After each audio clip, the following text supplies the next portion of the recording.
It's day two of negotiations still ongoing in London between the United States and Chinese trade teams. An administration official says the representatives are on break until 3 o'clock Eastern, coming back to finalize some technical details in their agreements. Let's bring in Robert Wolf, a former economic advisor for President Obama, and Art Laffer, former economist for President Reagan. So here's what the Washington Post said about the ongoing talks. Gentlemen, as trade talks continue, China thinks it has leverage over the United States. China returns to trade talks with the U.S., holding, from its view, a strong hand.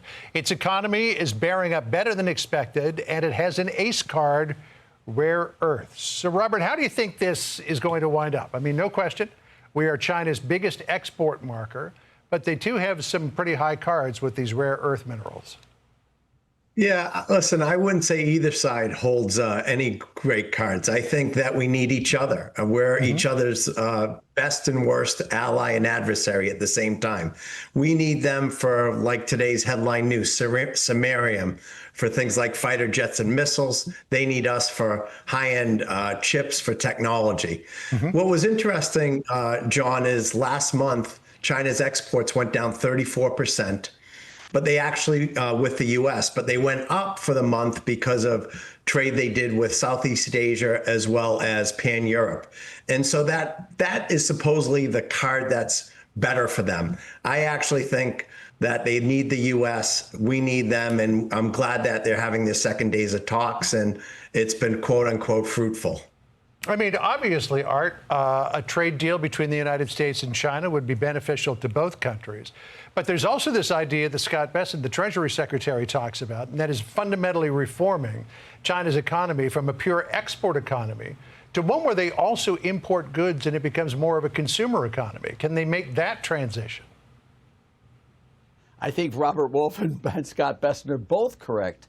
We do need China. They do need us. The idea that leverage can be done by economies is wrong because Xi doesn't feel that leverage, nor does Donald Trump. And when you look at it, they have not been open to U.S. products. And I think Scott Bessent's right. And what I think these negotiations are going to do, John, is I think they're going to really come to a great trade deal where they open up their markets. We have opened up markets to them. We have a free trade. I can't imagine any two countries on this planet that can gain more by free trade than China and the United States. They're perfect partners in free trade. The only thing I think the U.S. needs to do is use a non-economic leverage there.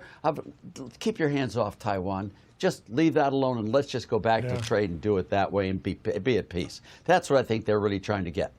Now, Art, you seem to be right in line with what Donald Trump is thinking, because here's what he said. Listen here. We are doing well with China. China's not easy. I think we're doing very well. We want to open up China. And if we don't open up China, maybe we won't do anything. But we want to open up China. It'll be a great thing for China, a great thing for the rest of the world. You know, I remember back in the Clinton administration where Clinton talked about China as a strategic partner. Then George Bush came along and said, no, it's not a strategic partner. It's a strategic competitor. I mean, China's far more competitive, Robert, with the United States now than it was 25 years ago. I mean, they want to become the dominant power in their hemisphere. And can you reach a deal? Can you open up a country that wants to get the upper hand on you militarily and economically? Well, I think there are two 800-pound gorillas in this world, and it's China and it's the U.S., and neither want to ever go to war with each other. And so I agree with Art. The big unknown is Taiwan. And I think we won't know that for years to come, what actually happens. So I think the president is right. They're tough to deal with. But we should be able to figure out ways to deal with each other. I mean, obviously, there's going to be a trust issue forever. There's issues with privacy. But the truth is we need each other. And this trade war does not help anyone, especially in the U.S. It's just a tax on the consumer. Art, last point to you. Robert mentioned this. China wants access to high-end American chips. A lot of those chips would go into AI. Donald Trump wants to be the dominant power when it comes to AI. Do you think he's inclined to give them access to those chips? Let me just say, it's sort of an addendum onto this conversation, John. I was the first American to go to China in modern times in October of 1970. I went on the pre-Kissinger trip, and I went fully prepared to hate China. I fell in love with China. When I look at China and the U.S., we should be partners in AI. We should be partners in everything. We should be their customers for their products that they make better than we do. They should be our customers for products we make better than they do. That's the way we should go. And it should apply to chips. It should apply to everything except maybe nuclear weapons.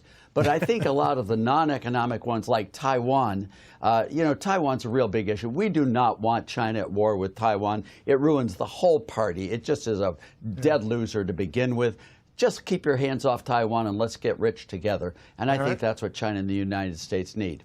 I've been to China a couple of times as well, Shanghai, Beijing a couple of times.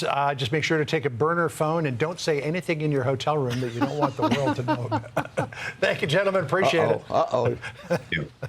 See you. Hey, Sean Hannity here. Hey, click here to subscribe to Fox News YouTube page and catch our hottest interviews and most compelling analysis. You will not get it anywhere else.